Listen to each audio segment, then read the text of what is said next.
مسیح یسوع کے عظیم بابرکت نام میں آپ سب کو میرا سلام۔ پروگرام حتمی سچائی میں آپ کو خوش آمدید کہتی ہوں۔ میرے ساتھ موجود ہیں ہمیشہ کی طرح ہمارے مہمان professor Shafiq Kanwal. So welcome to the programme.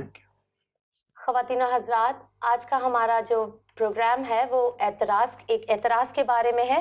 اعتراض جس شخص کی طرف سے کیا گیا ہے، مصلحتاً میں ان کا نام نہیں لوں گی، لیکن میں آپ کو اعتراض بتاتی چلوں۔ اعتراض ہے مسیح ٹائٹل کے بارے میں۔ ہمارے پروگرام کا ٹاپک آج ہے مسیح کا تصور اور the concept of Christ. Programme کا باقاعدہ آغاز کرتے ہیں۔ پروفیسر صاحب، سر، میرا پہلا سوال آپ سے یہ ہے کہ یہودی مسیح اصطلاح کو کیا سمجھتے ہیں؟ مسیح کی اصطلاح بڑی واسٹ اولڈ ٹیسٹمنٹ میں استعمال ہوئی ہے۔ وہ ساری کی ساری اگر میں بتانا شروع کروں تو شاید پورا پروگرام اسی میں نکل جائے۔ چند اصطلاحات، چند اس کے معنی کہ کن معنوں میں مسیح کا لفظ یا مسیح کی اصطلاح استعمال ہوتی تھی۔ امید، اسرائیل کی امید، نجات دہندہ، بادشاہ، خادم، رہائی دینے والا، کسی کام کو سر انجام دینے کے لیے مسح کیا ہوا، آدم زاد، قدیم الایام، اسرائیل کی نجات، روح اور کلام سے مسح شدہ، خدا ان کا بازو، غیر قوموں کا مشن، ایمانویل، خدا کا بادشاہ، عالمگیر سلطنت کا بانی، موسیٰ کی مانند نبی، سلامتی، ہم آہنگی اور صلح، امتوں پر اختیار رکھنے والا، چنا ہوا وسیلہ، لوگوں کو چھڑانے والا، خدا کے مخالفین کو سزا دینے والا، وغیرہ وغیرہ۔ تو اس طریقے سے مسیح کی اصطلاح بڑے وسیع معنوں میں اولڈ ٹیسٹمنٹ میں استعمال ہوئی ہے۔ صحیح۔ تو پروفیسر صاحب، آپ کے جواب سے میں یہ سمجھوں یہ ایک ٹائٹل ہے، مسیح ایک ٹائٹل ہے، ایسے ہے؟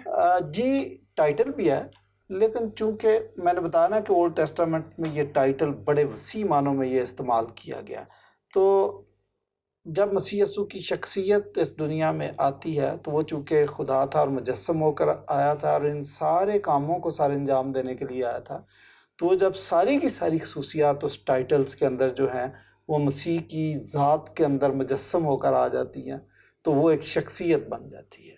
تو اس طرح مسیح یسوع ایک نیو ٹیسٹمنٹ میں ایک شخصیت بن گیا، ایک مجسم شخصیت بن گیا۔ اور اس لیے نیو ٹیسٹمنٹ میں ہم جب دیکھتے ہیں تو جو مسیح یسوع کے مخاطبین تھے وہ اس ٹائٹل کو کسی شخص کی صورت میں دیکھنا چاہتے تھے، یہی سمجھ، اس لیے جب سامری عورت نے مسیح یسوع کو پہچانا تو اس نے کہا کہ مجھے کرسطاس مل گیا ہے، اور پطرس نے بھی جب یسوع مسیح کی شناخت کروائی تو یہی کہا کہ اسی کو خدا نے یسوع بھی خداوند بھی کیا اور مسیح بھی کیا، اور توما نے جب اس کو پہچانا تو کہا کہ اے میرے خداوند، اے میرے خدا۔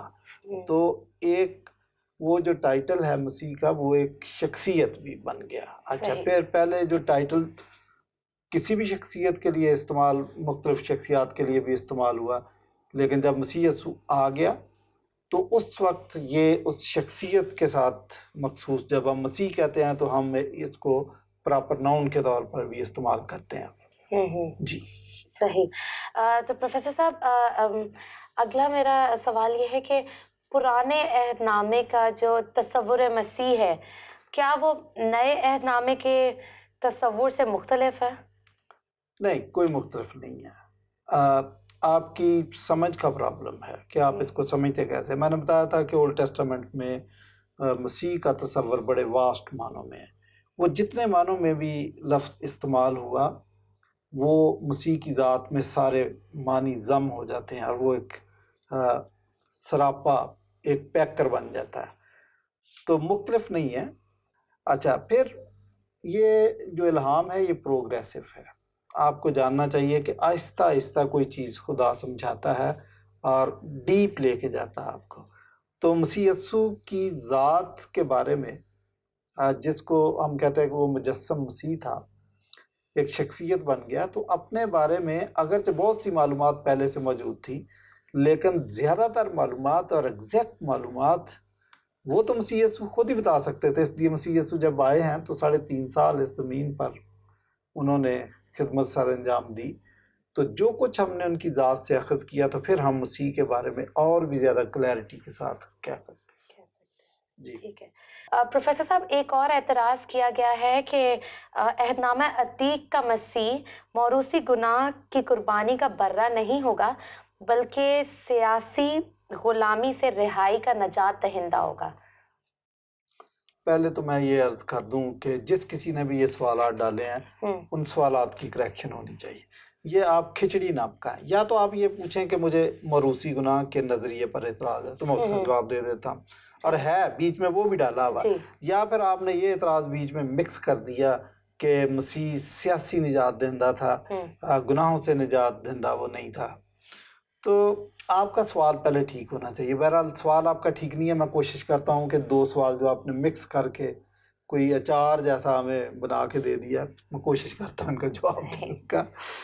پہلی بات، موروثی گناہ کا برہ نہیں، کہ مسیح موروثی گناہ کا برہ نہیں، یہ اعتراض کیا جاتا ہے۔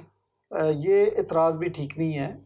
موروثی گناہ کا جو نظریہ ہے یہ تمام کرسچن نہیں مانتے۔ یہ ٹھیک ہے، کچھ لوگ مانتے رہے ہیں، کچھ اب بھی مانتے ہیں، لیکن ماڈرن اسکالرشپ یہ ان کا یہ کہنا ہے کہ گناہ کا پوٹینشیل انسان کے اندر ضرور موجود ہے، اور بائبل اسی نظریے کو سپورٹ کرتی ہے۔ تو جس طریقے سے انہوں نے یہ کہا موروثی گناہ کا، اس طریقے سے بائبل اس نظریے کو سپورٹ نہیں کرتی۔ پہلے تو یہی سمجھیں۔ اگر ایک محدود تعداد اسکالرز کی اس بات کو مان بھی رہی ہے تو آپ اس کو بائبل پہ تھوپنے کی کوشش نہ کریں۔ یہ بائبل کا نظریہ نہیں ہے، یہ آپ کی ذہنی سوچ کا مسئلہ ہے، ٹھیک ہے نہیں۔ دوسری بات آپ نے سوال کے اندر جو ڈالی ہے کہ وہ سیاسی غلامی سے رہائی کا نجات دہندہ تھا۔ اگین میں یہ کہوں گا کہ بہت ساری باتیں آپ یہودیوں کی سوچ کے مطابق پوچھ لیتے ہیں۔ یہ جو سیاسی رہائی کے لیے مسیح سے امیدیں وابستہ تھی، یہ یہودیوں کی سوچ تھی۔ انہوں نے کبھی بھی یسوع مسیح سے یہ امید نہیں لگائی کہ وہ بنی نوع انسان کو گناہوں سے نجات دے گا۔ اچھا، پچھلے کسی پروگرام میں شاید میں نے تھوڑی سی اس کی وضاحت کی تھی کہ ان کی مجبوری بھی تھی کہ ان کے پاس نیو ٹیسٹامنٹ نہیں تھا، ان کے پاس اولڈ ٹیسٹامنٹ تھا۔ آج ہم جب بات کرتے ہیں تو ہمارے پاس کمپلیٹ بائبل موجود ہوتی ہے، ہم پوری بائبل کی روشنی میں کوئی نظریہ قائم کرتے ہیں۔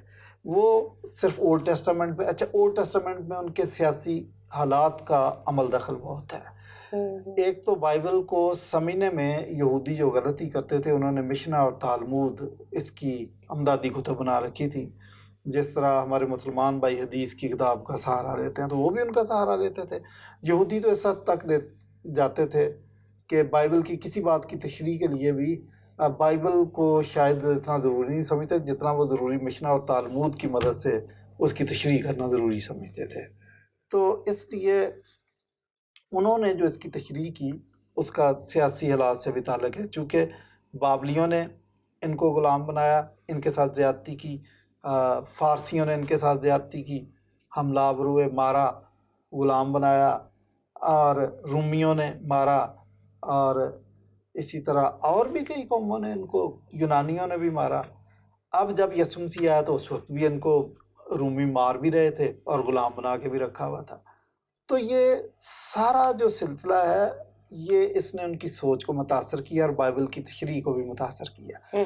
وہ اپنی صورتحال اور اپنی اس سیاسی کنٹیکسٹ کو نظر انداز نہیں کر سکتے تھے، اس لیے وہ اولڈ ٹیسٹامنٹ میں جہاں کہیں خلاصی اور رہائی کا لفظ آیا وہ اس کو سیاسی آزادی سے تعبیر کرتے تھے۔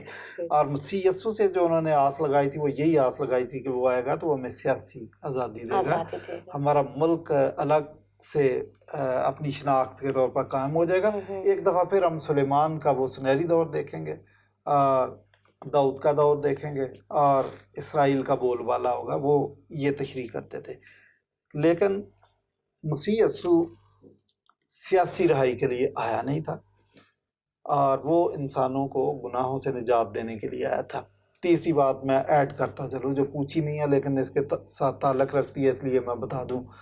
مسیح یسوع نے کبھی بھی اپنے آپ کو یہودیوں کا نمائندہ بنا کر پیش نہیں کیا کہ میں یہ ان کا سیاسی نمائندہ ہوں لہذا میں ان کے حقوق کے تحفظ کے لیے بات کروں گا۔ نو، مسیح یسوع بنی نوع انسان کے لیے بات کر رہے تھے، پوری انسانیت کے نمائندہ تھے، اور یہی وہ بات کر رہے۔ اس لیے جب ان کی منسٹری کا کلائمیکس آتا ہے تو وہ یہی کہتے ہیں کہ سب قوموں کو جا کر شاگرد بنا، اور مسیح یسوع کے منہ سے آپ نے کبھی بھی نہیں سنا ہوگا کہ میں نے آپ کے لیے یہودی مذہب پسند کر لیا ہے تو زبردست کیا بات ہے. نو، پوری انسانیت کے لیے بات کرتے تھے. تو اس طریقے سے یہ جو ملغوبہ بنا کے 2 سوالوں کا دیا تھا، یہی غلط کیا. الگ الگ سوال پوچھنا چاہیے. کیا تو آپ کو سوال پوچھنے میں کلیئرٹی نہیں ہے. بہرحال میں نے دونوں کوسچنز آنسر کر دیے. پروفیسر صاحب، ایک اور اعتراض ان شخص کی جانب سے کیا گیا ہے. وہ یہ کہتے ہیں کہ عہد نامہ عتیق کا مسیح جو ہے وہ غالب ہوگا نہ کہ مغلوب.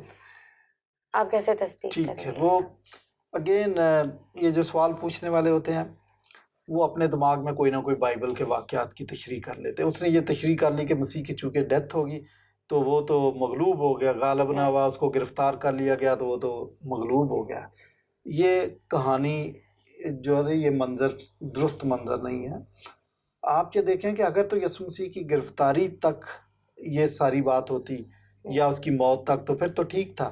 لیکن آپ پوری بائبل پڑھیں تو آپ کو پتہ چلے کہ مسیح کو دفن تو کیا گیا، اس کی قبر پر پہرا تو لگایا گیا، تو وہ تیسرے دن مردوں میں سے جی اٹھے اور غالب آئے، موت پر غالب آئے. اور یہ تو انسان کی تاریخ کا سب سے بڑا واقعہ تھا. اس لیے مسیح یسوع نے کہا کہ آئے موت تیرا ڈنک کہاں ہے، اور دیکھو موت فتح کا لقمہ ہو گئی. شاید پوری بائبل پڑھتے نہیں ہیں. یہ اس قسم کے جو سوالات پوچھتے ہیں، میں کبھی حیران ہوتا ہوں. ذاکر نائک بھی یہی حرکت کرتا، بیچ بیچ میں سے کوئی سوال اٹھا لیا. پوری بائبل کبھی نہیں پڑھتے.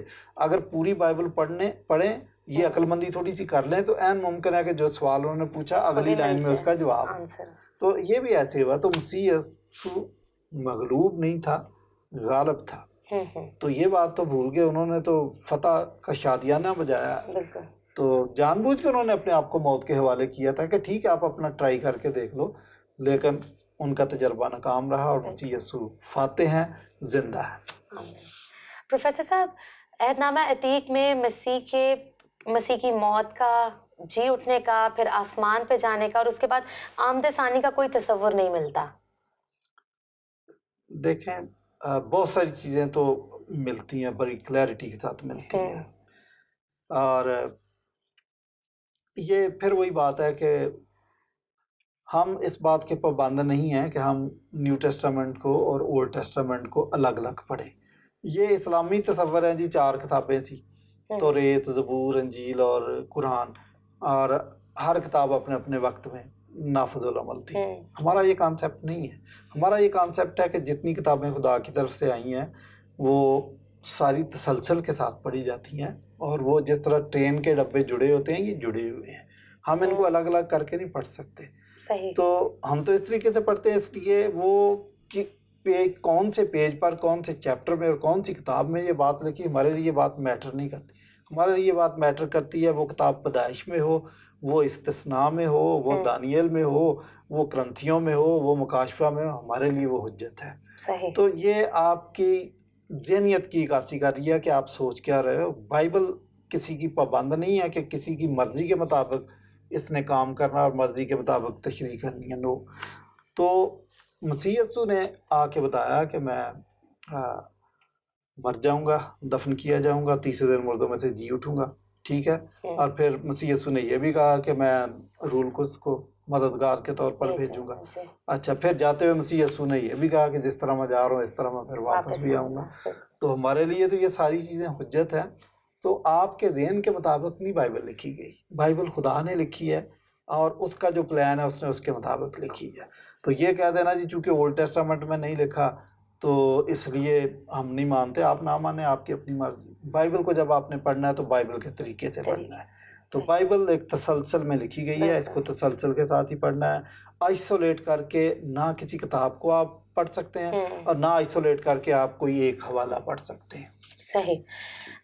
پروفیسر صاحب، مسیح جب بادشاہی قائم کریں گے تو کیا وہ خالصتاً یہودی ہوگی نہ کہ رومی تہذیب کا تسلسل؟ یہ بھی آبجیکشن ہے. جی آبجیکشن ہے. اوکے. دیکھیں اگین مسیح یسوع نے کہیں یہ دعویٰ نہیں کیا کہ میں یہودی بادشاہی قائم کرنے آیا. اولڈ ٹیسٹامنٹ میں جو ایسے حوالے ملتے ہیں، کچھ داؤد بادشاہ کے بارے میں، جیوش کنگڈم کے بارے میں بھی باتیں تھیں، تو وہ ان کی آپ کہیں کہ تکمیل داؤد اور سلیمان کے زمانے میں ہو چکی. دوسری بات کہ جس بادشاہت کے بارے میں پیشگوئیاں تھی مسیح سے منسوب تھی، یہ بادشاہت وہ بادشاہت ہے نہیں ہے جو یہ سمجھتے ہیں کہ وہ یہودی بادشاہت کی بات کر رہا تھا۔ میں نے پہلے بھی عرض کیا کہ مسیح یسوع یہودی مفادات کے لیے کام کرنے نہیں آئے تھے، نہ انہوں نے کہیں اپنی کسی سپیچ میں پہاڑی واد میں یا مبارکبادیوں میں یہ بات کہی کہ میں یہودیوں کے مفادات کا تحفظ کروں گا، دان سے بیج سبا تک سڑکیں پکی کرا دوں گا اور ہر ایک چوک پر ایک ایک نلکا لگوا دوں گا اور ایک ایک سیمنٹ کی بوری آپ کے دروازوں پر۔ یہ مسیح یسوع کا یہ نہیں تھا، وہ بنی نوع انسان کے ان کو ان کے گناہوں سے نجات دینے کے لیے آئے تھے۔ ان کا جو ماٹو تھا وہ بہت واسٹ تھا، تو اس لیے وہ جو نیک سامری والی تمثیل اس نے بتائی، آپ دیکھیں کہ یہودیوں کو چھوڑ کے تو مسیح یسوع نے ایک غیر قوم کے شخص کو جس کو کوئی پسند نہیں کرتا تھا مسیح یسوع نے ہیرو قرار دے دیا۔ تو یہ اچھا یہ کہنا کہ رومی تسلسل تھا تو اس کا تو کوئی تعلق ہی نہیں ہمارے ساتھ۔ آپ یہ دیکھیں کہ جب مسیحیت قائم ہوئی ہے، سوال کرنے والا یہ سمجھ رہا ہے کہ شاید مسیحیت رومی تہذیب کا تسلسل تھی، not at all.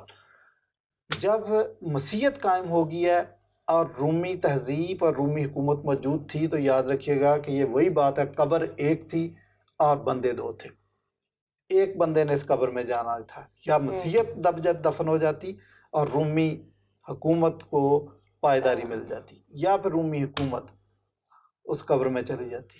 And result ہم دیکھتے ہیں کہ یہی نکلا کہ رومی حکومت ختم ہو گئی تھی اور مسیحیت قائم ہو گئی تھی۔ آپ پورا وہی بات نا کہ آپ مخصوص حوالے اور لمیٹڈ انفارمیشن آپ شیئر کرتے ہیں، اس لیے آپ لمیٹڈ چیزیں سمجھ جاتے ہیں۔ اچھا، پھر جس بادشاہی کا مسیح کے ساتھ اس منسلک کیا گیا ہے وہ بادشاہی چرچ تھی۔ نبوکدنضر کو جو خواب نظر آیا تھا کہ 3 بڑی بادشاہتیں یا 4 بادشاہتیں جو عظیم بادشاہتیں تھیں وہ چور چور ہو جائیں گی، پارا پارا ہو جائیں گی۔ وہ رومی حکومت تھی، یونانی حکومت تھی، بابلی حکومت تھی، فارسی حکومت تھی، وہ ختم ہو گئی۔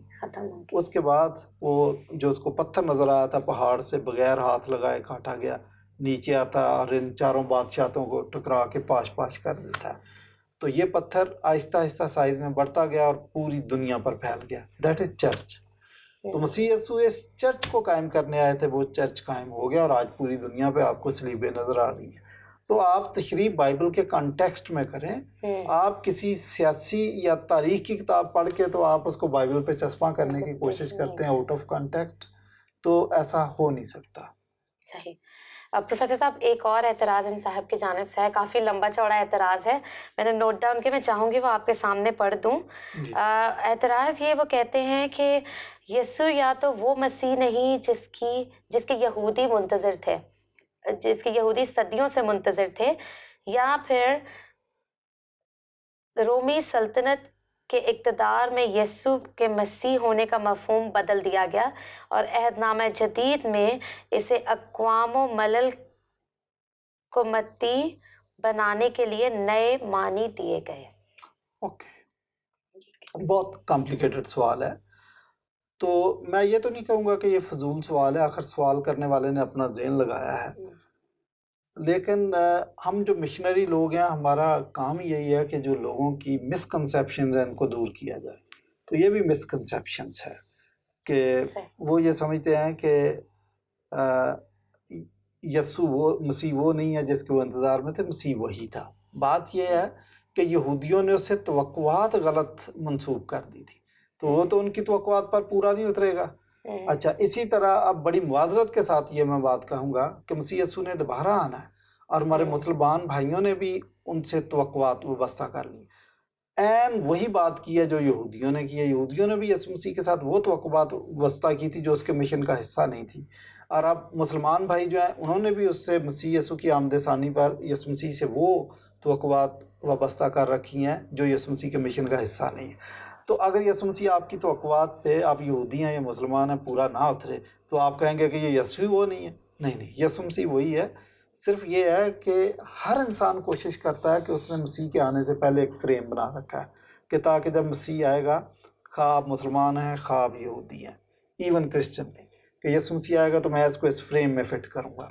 یسوع مسیح بہت بڑا ہوتا ہے، وہ اس فریم میں فٹ نہیں آتا، پھر ہم وہ چھانیاں ہتھوڑے آریاں پکڑتے ہیں کہ اس کو کاٹو، اس فریم میں فٹ کرو. یہ صورتحال ہے. مسیح یسوع وہی تھا. سوال کا دوسرا حصہ یہ ہے کہ پھر رومی اقتدار میں اس مسیح کے معنی بدل دیے گئے تاکہ غیر اقوام کو مطیع بنایا جا سکے. یہ شاید اس طرف اشارہ ہے کہ جو شاگردوں نے کرسچن مشن کو اس کا رخ غیر اقوام کی طرف موڑا کہ انجیل کی پریچنگ انہوں نے غیر اقوام میں کی. یہ بھی آپ کی غلط فہمی ہے. کرسچن مشن یاد رکھیے گا کہ یہ مسیح یسوع سے شروع نہیں ہوا. کرسچن مشن مسیح کے شاگردوں سے شروع نہیں ہوا. کرسچن مشن کی تاریخ 4000 ایئرس ہے کم و بیش. یہ ابراہیم سے شروع ہو گیا تھا. اور میں آپ کو بتاؤں کہ ہمارا خدا بھی مشنری ہے. اس نے ابراہیم کو بھی بھیجا، اس نے اپنے بیٹے کو بھی بھیجا. تو اگر خدا کو مشنری آپ مانتے ہیں تو پھر تو اس کی آپ تاریخ کا اندازہ نہیں کر سکتے کہ یہ مشن کب سے شروع ہوا تھا. ابراہیم کو بھی خدا نے کہا تھا کہ تیرا نام اب ابراہیم نہیں بلکہ ابراہیم کہلائے گا. ابراہیم کا مطلب کسی ایک قوم کا جد امجد، اور ابراہیم کا مطلب قوموں کا باپ. تو مشن تو وہیں سے شروع ہو گیا تھا. پھر ابراہیم کو خدا نے کہا کہ میں تجھے ایک بڑی قوم بناؤں گا، تجھے برکت پر برکت دوں گا. یہ تھی ٹاپ لائن بلیسنگ. اینڈ میں جو باٹم لائن بلیسنگ تھی وہ یہ تھی کہ تیرے وسیلے سے دنیا کی دیگر قومیں بھی برکت پائیں گی. اچھا، پھر لکھا کہ میں تجھے قوموں کا نور بناؤں گا. اولڈ ٹیسٹامنٹ میں یہ بات لکھی ہے. اور سورج طلوع سورج سے لے کر غروب آفتاب تک میرے نام کی تمجید ہوگی، قوموں میں میرے نام کی تمجید ہوگی. تو یہ ساری باتیں تو اولڈ ٹیسٹامنٹ سے چلی آ رہی ہیں. تو یہ کہنا کہ اچانک رخ بدلا غیر اقوام کی طرف مصلحتاً یا کسی مجبوری کے تحت، یہ نظریہ درست نہیں ہے. مسیح یسوع نے جو طریقہ کار بتایا تھا انجیل کی منادی کا، وہ ان کو یہی بتایا تھا کہ جب روح القدس تم پر نازل ہوگا تو ان کو دنیا کو 3 حصوں میں انہوں نے تقسیم کر دیا کہ تم پہلے یروشلم اور یہودیہ میں میری گواہی دو گے، نمبر 1 پہلا سیکشن. نمبر 2 سامریہ میں. Number 3 to the ends of the earth, زمین کی انتہا تک، یعنی تمام اقوام تک، اقوام عالم میں میری گواہی دو گے. ہیکل کا نقشہ جب بنایا تو اس میں غیر اقوام کا احاطہ موجود تھا.